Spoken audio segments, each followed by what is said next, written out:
let's discuss about decomposition.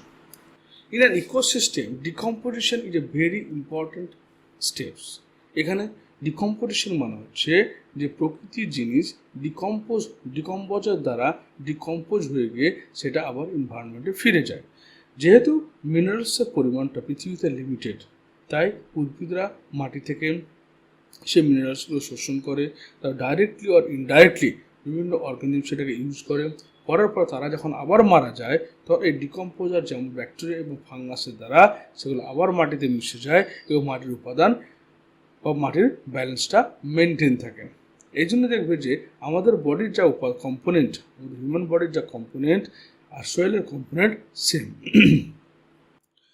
তো you may have here the earthworm being referred to as farmer's friend. আর্থওয়ার্মকে আমরা মানে কৃষক বন্ধু বলে থাকি। This is so because they help in the breakdown of complex organic matter as well as in loosing the soils. কারণ আর্থওয়ার্ম যখন মাটির মধ্যে বসবাস করে তো মাটির মধ্যে এরেশন বাড়িয়ে দেয়, অর্থাৎ বায়ু চলাচল বাড়ায়। দ্বিতীয় হচ্ছে যে সে আর্থওয়ার্মরা যখন মাটিকে খাদ্য হিসেবে গ্রহণ করে তো সে খাদ্যের মধ্যে যে উপাদানগুলো ওর পেটের মধ্যে পাচিত হওয়ার সময় সেখানে বিভিন্ন ধরনের এনজাইম মিক্সড হয়, যার ফলে সে কমপ্লেক্স সোয়েল ম্যাটেরিয়ালগুলো সেগুলো সিম্পল আকার তার বডি থেকে বেরিয়ে যায়, যা অন্য প্ল্যান্টসরা খুব সেটাকে অ্যাবজর্ব করতে পারে। Similarly decomposers break down complex organic matter into inorganic substance like carbon dioxide, water, nutrients, and the process is called decomposition. এবার বিভিন্ন ধরনের যারা ডিকম্পোজার রয়েছে, যেমন ফাঙ্গাস রয়েছে, ব্যাকটেরিয়া রয়েছে, এরা কি করে সে কমপ্লেক্স অর্গানিক ম্যাটারগুলোকে simple inorganic substance like carbon dioxide, water, nutrients বলতে যেগুলো মিনারেলস কথা বলছি আমরা, sodium, potassium, calcium, magnesium, etcetera, এবং এই প্রসেসটাকে আমরা বলছি ডিকম্পোজ। তো ডিকম্পোজের মানে হচ্ছে যে কমপ্লেক্স অর্গানিক ম্যাটারগুলোকে সিম্পল ইনঅর্গানিক সাবস্টেন্সে কনভার্ট করে দেওয়া, যার ফলে প্ল্যান্টরা আবার সেটাকে অ্যাবজর্ব করে ইউজ করতে পারে। Dead plant remains such as leaves. এখানে দেখতে পাচ্ছি একটা প্ল্যান্ট একটা পাতা ঝরে পড়েছে, সেটা হচ্ছে ডেড লিভস। এটা বলা হয় ডেট্রিটাস ফুড চেইন। কেন? এটা শুরু হচ্ছে ডেড অর্গানিজম বা dead part of the organism থেকে শুরু হচ্ছে বলে ডেট্রিটাস বলা হয়। লিভস হতে পারে, বার্ক হতে পারে, flower and dead remains of animal বিভিন্ন মৃতদেহ হতে পারে, ইনক্লুডিং ফেকাল ম্যাটার। এমনকি তোমার যে ফিশেসগুলো, অর্থাৎ যে ময়লাগুলো, অর্থাৎ যে ফিশেসগুলো কি হচ্ছে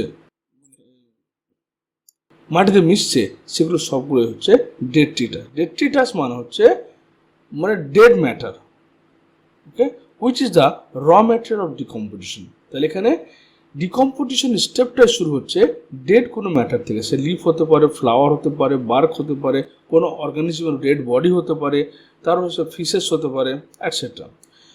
এবার তাছে এই লিফের মধ্যে যে মিনারেলসটা অ্যাবজর্ব করেছিল প্ল্যান্ট প্রথমে, সেই মিনারেলসগুলো লিফের মধ্যে অর্গানিক সাবস্টেন্স হিসেবে কিন্তু রয়েছে। সেই অর্গানিক সাবস্টেন্সগুলি এবার বিভিন্ন ডিকম্পোজারের দ্বারা ইনঅর্গানিক সাবস্টেন্সে কনভার্ট হবে এবং মিনারেলসে কনভার্ট হবে। The important steps in the process of decomposition are fragmentation. তাহলে কি হলো, প্রথমে এই পাতাটা টুকরো হয়ে ভেঙে যাবে, তারপর ওর মধ্যে যে অর্গানিক সাবস্টেন্সগুলো ছিল সেগুলো লিচিং হবে মানে বেরিয়ে আসবে, সোয়েলের মধ্যে বেরিয়ে আসবে। তারপর ক্যাটাবলিজম, এর মধ্যে সোয়েলের মধ্যে যে ডিকম্পোজাররা আছে তারা সেটা ক্যাটাবলিজ করবে, অর্থাৎ তাকে ব্রেক ডাউন করবে, ভাঙার পরে সেটা হিউমিফিকেশন মানে হিউমাস ফর্মেশন করবে, এক ধরনের ব্ল্যাক রেজিস্ট্যান্স পদার্থ, মাইক্রোবিয়াল রেজিস্ট্যান্ট পদার্থ, যেটা খুব highly important for plant growth and mineralize. শেষে তখন আবার অন্য আদার অর্গানিজমের দ্বারা সেই জিনিসটা হিউমাসটা ব্রেকডাউন হবে, বিভিন্ন মিনারেলসগুলো মাটিতে মিশে যাবে। তো ফার্স্ট ডেট্রিভোরাস মানে যারা ডেট্রিটাস ফুড চেইনকে কন্ট্রোল করছে তারা ডেট্রিভোরাস। প্রথম ডেট্রিভোরাসকে earthworm break down the detritus into smaller particle. এই যে লিপটা করলো আর্থওয়ার্মরা ভেঙে টুকরো করে দিল। This process called fragmentation. By the process of bleaching, water-soluble inorganic nutrients go down into the soil horizon and get precipitate as unavailable salts. তা লিচিং এর মানে হচ্ছে সেই যে লিফের মধ্যে কি ছিল, অর্গানিক সাবস্ট্যান্সগুলো ছিল, সেই অর্গানিক সাবস্ট্যান্সগুলোকে এখান থেকে বের করে দিয়ে সোয়েলের মধ্যে সেটাকে রেখে দেওয়া, এবং সেটা আনঅ্যাভেলেবল সল্ট হিসেবে থাকলো। Bacteria and fungal enzyme degrade detritus into simpler inorganic substance. এবার এই অর্গানিক সোয়েলের মধ্যে যে অর্গানিক সাবস্ট্যান্স ছিল, ব্যাকটেরিয়া এবং ফাঙ্গাস সেটাকে ইনঅর্গানিক সাবস্ট্যান্সে কনভার্ট করবে। এই প্রসেসটাকে বলছি আমরা ক্যাটাবলিজম। ওকে, তো ফার্স্ট লিফটা পড়লো, সেখানে ফ্র্যাগমেন্টেশন হলো, ফ্র্যাগমেন্টেশন লিচিং হলো, লিচিং এর পরে এবার ক্যাটাবলিজম প্রসেসটা ঘটলো। It is important to note that all the above steps in decomposition operate simultaneously on the detritus. Okay, detritus food চেইনে এই ঘটনাগুলো কিন্তু সাইমালটেনিয়াসলি পরপর ঘটতেই আছে। Humification and mineralization occur during decomposition of soil. তাহলে ডিকম্পোজিশনের লাস্ট স্টেপগুলো হচ্ছে হিউমিফিকেশন হওয়া এবং তারপর মিনারেলাইজেশন হওয়া। হিউমিফিকেশন হচ্ছে কি, humification leads to accumulation of dark colour amorphous substance called humus. তাহলে হিউমিফিকেশন মানে কি, যে পাতার মধ্যে যে অর্গানিক জিনিসগুলো ছিল, সে অর্গানিক জিনিসগুলো কী হলো, তোমার ইনঅর্গানিক সল্টসে কনভার্ট হলো এবং সেটা সোয়েলের মধ্যে হিউমাস আকারে, যেমন এটা হচ্ছে হিউমিফিকেশন, হিউমাস আকারে ব্ল্যাক সোয়েল হিউমিফিকেশন হলো। এবার এই হিউমাসের মধ্যে কি রয়েছে, that is highly resistant to microbial action and undergo decomposition at an extremely solid fluid. তাহলে এখানে যে মিনারেলসগুলো, যে ইনঅর্গানিক সাবস্টেন্সগুলো ডিকম্পোজ রয়েছে, সেগুলো খুব ব্যাকটেরিয়া মাইক্রোবস দ্বারা নষ্ট হয়ে যাবে না, এটি হাইলি মাইক্রোবিয়াল রেজিস্ট্যান্স। ওকে, এবং এখান থেকে খুব স্লোলি তোমার এই হিউমাস থেকে মিনারেলসগুলো বেরিয়ে আসবে, খুব slowly processing. Okay, being colloidal in nature it serves A reservoir of nutrient. তাহলে হিউমাস হচ্ছে reservoir of nutrient, reservoir of nutrient. And there you have question আসতে পারেন। Being colloidal in nature, it serves reservoir of nutrient.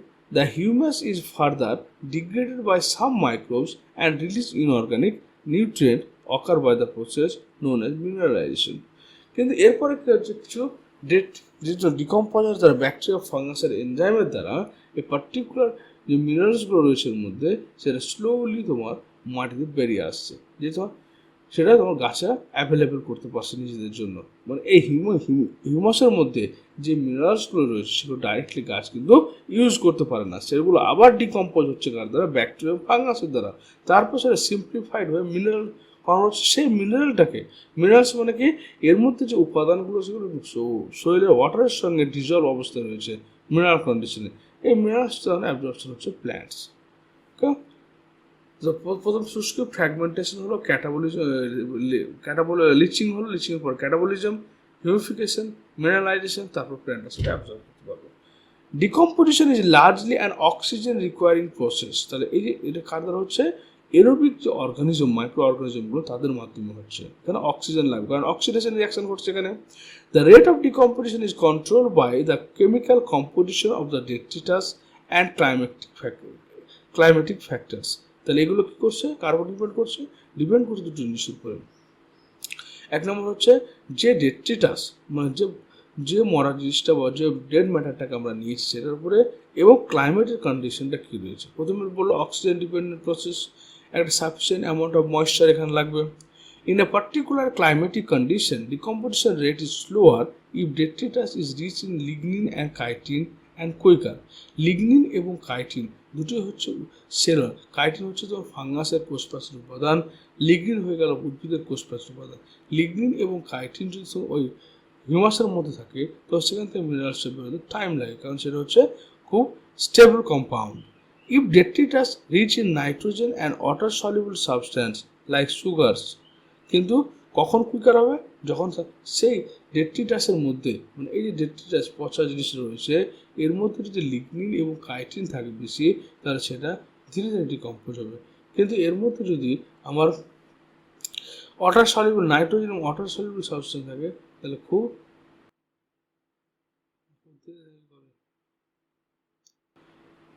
Sugar যদি থাকে খুব তাড়াতাড়ি সেটা মিনারেলাইজেশন হয়ে যায়। টেম্পারেচার অ্যান্ড সোয়েল ময়েশ্চার দুটো কন্ডিশন, এক টেম্পারেচার হাই হতে হবে, অক্সিজেন রিচ হতে হবে, এবং কি লাগবে, এবং ময়েশ্চার লাগবে। Are the most important climatic factor that regulate decomposition. তাহলে এই পুরো ডিকম্পোজিশন প্রসেসটা রেগুলেট করার জন্য অক্সিজেন লাগলো, হাই টেম্পারেচার লাগলো, আরেকটা কি জিনিস লাগলো, সেটা হচ্ছে ময়েশ্চার লাগলো। Most important climatic factor that regulate decomposition through their effects on the activity of soil microbes. Warm and moist, warm গরম এবং moist একসাথে environment favor decomposition, whereas low and temperature and anaerobiasis inhibit decomposition. বলছে যখন পরিবেশের গরম থাকবে এবং যখন ময়েস্ট আর্দ্র থাকবে তখন ডিকম্পোজিশনটা খুব ফাস্ট হবে, কিন্তু যখন লো টেম্পারেচার থাকবে এবং অ্যানারোবায়োসিস অর্থাৎ যে সমস্ত অবাধ শ্বসন অর্থাৎ যেখানে অক্সিজেন উপস্থিত থাকবে না, সেক্ষেত্রে ডিকম্পোজিশন প্রসেসটা খুব স্লো হবে। তাহলে ডিকম্পোজিশনের মানে হচ্ছে যে মাটি থেকে প্ল্যান্ট